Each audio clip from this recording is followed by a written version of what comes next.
నమస్తే, welcome to BCN news. నేను విజయలక్ష్మి. ముందుగా బీసీఎన్ ప్రేక్షకులకు శ్రీ పరాభవ నామ సంవత్సర ఉగాది శుభాకాంక్షలు. ఇప్పుడు ముఖ్యాంశాలు. పోలవరం నిర్వాసితులతో సమావేశమైన సీఎం చంద్రబాబు. భూసేకరణ పునరావాస ప్యాకేజీ కింద మూడో విడతగా 226.61 కోట్ల చెక్కు అందజేత.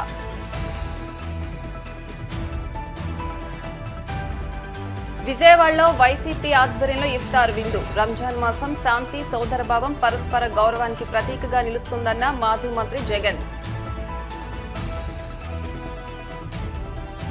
బాబాయిని అత్యంత పాశవికంగా చంపేసిన అబ్బాయిలకు త్వరలోనే జైలు శిక్ష పడుతుంది. టీడీపీ ఎమ్మెల్సీ పంచుమర్తి అనురాధ జోస్యం.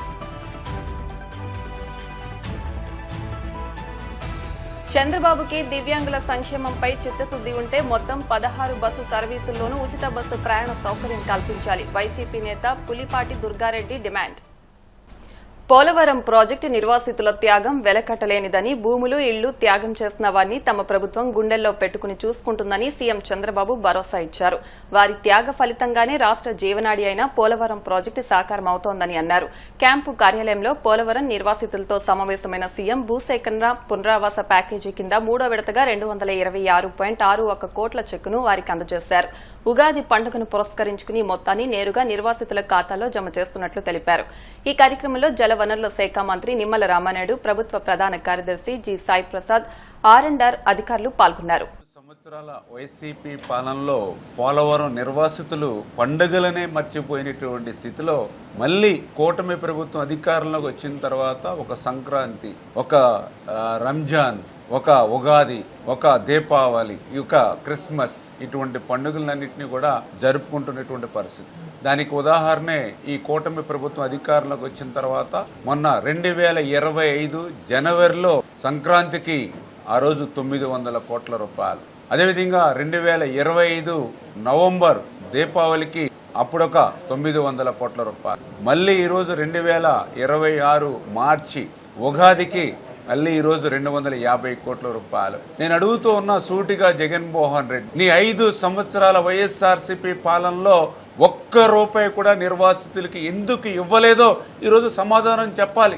ఎందుకంటే ఈ కూటమి ప్రభుత్వం అధికారంలోకి వచ్చినటువంటి ఈ 21 నెలల కాలంలోనే 1940 కోట్ల రూపాయలు 21 నెలల్లో మేము ఇస్తే 5 సంవత్సరాల పాలనలో ఆ నిర్వాసితులకి ఒక్క రూపాయి ఎందుకు ఇవ్వలేదో ఈరోజు జగన్మోహన్ రెడ్డి సమాధానం చెప్పవలసినటువంటి అవసరం ఈరోజు ఉంది.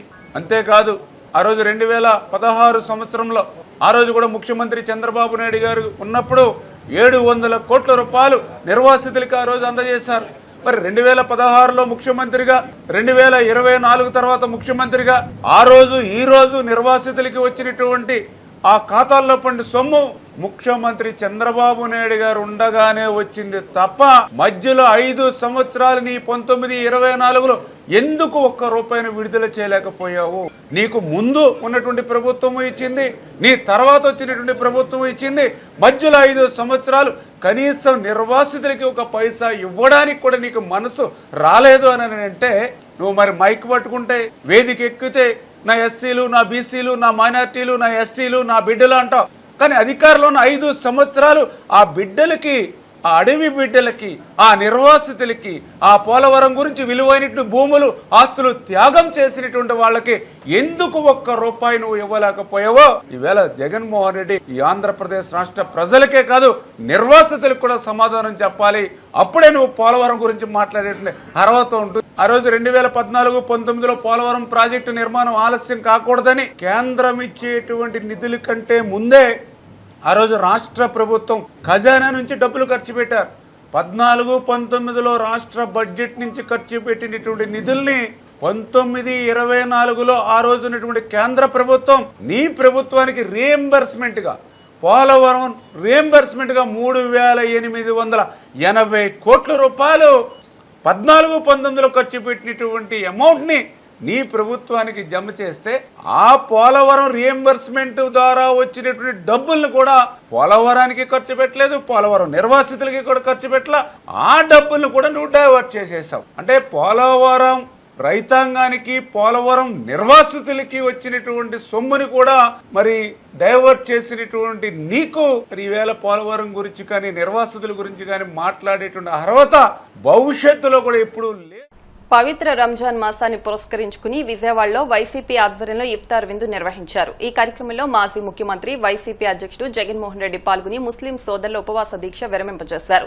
విజయవాడ నగరంలోని ఎస్ఎస్ కన్వెన్షన్ వేదికగా జరిగిన ఈ కార్యక్రమానికి ముస్లిం మత పెద్దలు, ప్రముఖులు, పార్టీ నాయకులు, కార్యకర్తలు పెద్ద సంఖ్యలో హాజరయ్యారు. ఈ సందర్భంగా ముస్లిం సోదరులకు జగన్ ముందస్తుగా ఈద్ ముబారక్ అంటూ ఉర్దూలో రంజాన్ శుభాకాంక్షలు తెలిపారు. రంజాన్ మాసం శాంతి, సోదరభావం, పరస్పర గౌరవానికి ప్రతీకగా నిలుస్తుందని ఆయన పేర్కొన్నారు.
వైఎస్ వివేకానందరెడ్డి హత్య కేసులో నిందితులను కాపాడేందుకు మాజీ సీఎం వైఎస్ జగన్మోహన్ రెడ్డి ఆయన బృందం చేస్తున్న ప్రయత్నాలను చూసి రాష్ట్ర ప్రజలు అసహ్యించుకుంటున్నారని శాసనమండలి చీఫ్ విప్ పంచమర్తి అనురాధ తీవ్రస్థాయిలో ధ్వజమెత్తారు.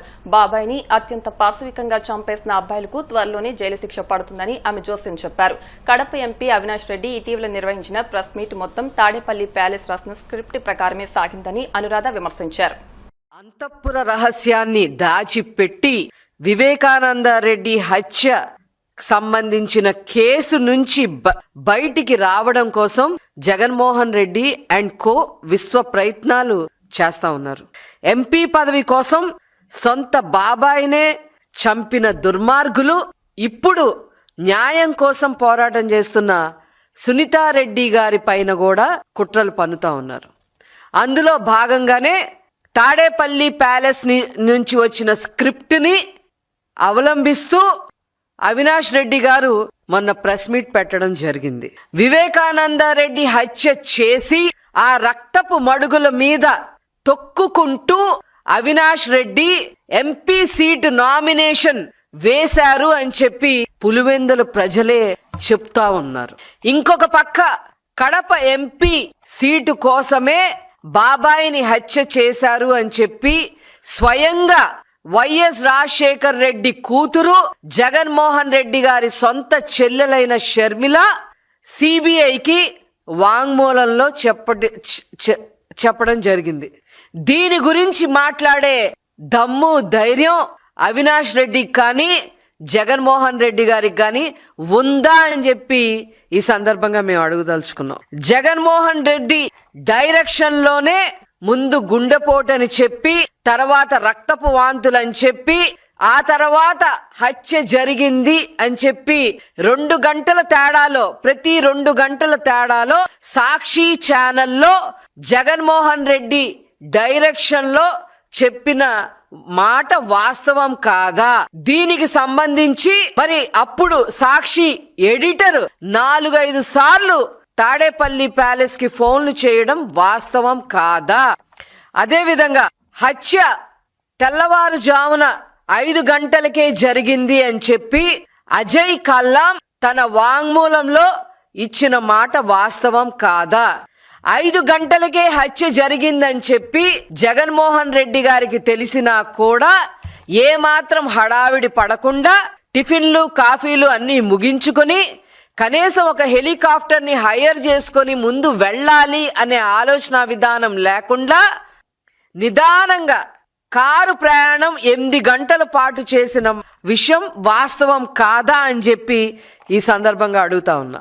అంతేకాకుండా కారులో ప్రయాణం చేసేటప్పుడు రక్తపు మడకలు తుడిచేయండి, కుట్లు వేసేయండి, కట్లు కట్టేయండి అని ఇలా దిక్కుమాలిన డైరెక్షన్లు జగన్మోహన్ రెడ్డి తన ప్రయాణంలో ఫోన్లో మాట్లాడిన మాటలు వాస్తవం కాదా అని చెప్పి ఈ సందర్భంగా నేను ఈ డ్రామా అంతా నడిపించి ఏమీ ఎరగనట్టు అడుగులో అడుగు వేస్తూ ప్రెస్ మీట్ పెట్టి మాకు సిబిఐ ఎంక్వైరీ కావాల్సిందే అని నంగనాచి కబుర్లు జగన్మోహన్ రెడ్డి చెప్పిన మాట వాస్తవం కాదు.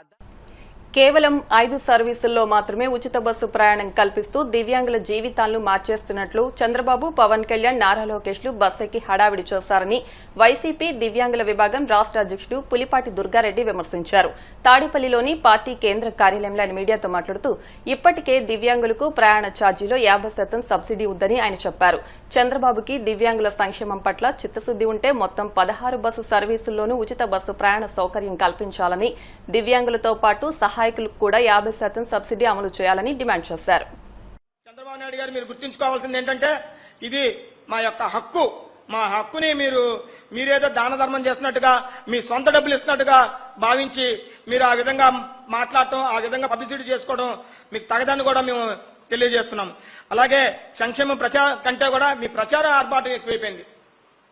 మీరు కేవలం 5 బస్సుల్లో మాత్రమే, 5 సర్వీసుల్లో మాత్రమే పెట్టి ఈ రోజు పెద్ద అంగ ఆర్భాటంతో మంగళగిరిలో మీరు, మరి మీ పుత్రరత్నం గారు నారా లోకేష్ గారు, మరి అదేవిధంగా మరి పవన్ కళ్యాణ్ గారు, ఉప ముఖ్యమంత్రి గారు అందరూ కూడా దాని ఏదో మా అందరికి కూడా జీవితాలను ఉద్ధరించినట్టుగా మీరు ప్రచారం చేసుకోవడం ఎంతవరకు సమంజసం అని చెప్పి కూడా మేము అడగదలుచుకున్నాం.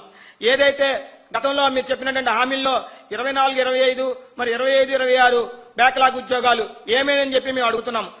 గడిచిన 2 సంవత్సరాలలో ఒక్కసారి కూడా ఒక్క నోటిఫికేషన్ ఇవ్వకపోగా ఈ రోజు వైఎస్ఆర్సీపీ పార్టీ దివ్యాంగుల అధ్యక్షులుగా మేము, మా జిల్లా అధ్యక్షులు అందరూ కూడా రోడ్లెక్కి కలెక్టర్ గారికి వినతి పత్రాలు, ధర్నాలు చేస్తే మీరు తూతు మంత్రంగా మరి ఏదైతే కడప జిల్లాను, కృష్ణా జిల్లాలోను, అనంతపురం జిల్లాలోను కలెక్టర్ల చేత నోటీసులు ఇప్పించారు ఏవైతే బ్యాక్లాగ్ ఉద్యోగాలు ఇస్తున్నాను. మరి ఈ 3 జిల్లాల్లో నోటీసులు వచ్చినాయి కానీ ఇంతవరకు ఆ ప్రక్రియ అనేది మొదలు కాలేదు. 3 జిల్లాలతో సరిపెట్టుకుంటున్నారా? మరి మిగతా 23 జిల్లాలు పరిస్థితి ఏంటని చెప్పేసి మేము ఈ కూటమి ప్రభుత్వాన్ని అడుగుతున్నాం. ఏదైతే మీకు చిత్తశుద్ధి ఉంటే ఈ గడిచిన 2 సంవత్సరాల్లో ఒక్క కొత్త పెన్షన్ అయినా సరే దివ్యాంగులకు ఇచ్చారా అని చెప్పేసి నేను అడుగుతున్నాం. అయ్యా చంద్రబాబు నాయుడు గారు, మీ కుటుంబాలలో ఉన్నటువంటి మీ బంధు వర్గాల అందరికీ కూడా ఉద్యోగాలు కల్పించారు.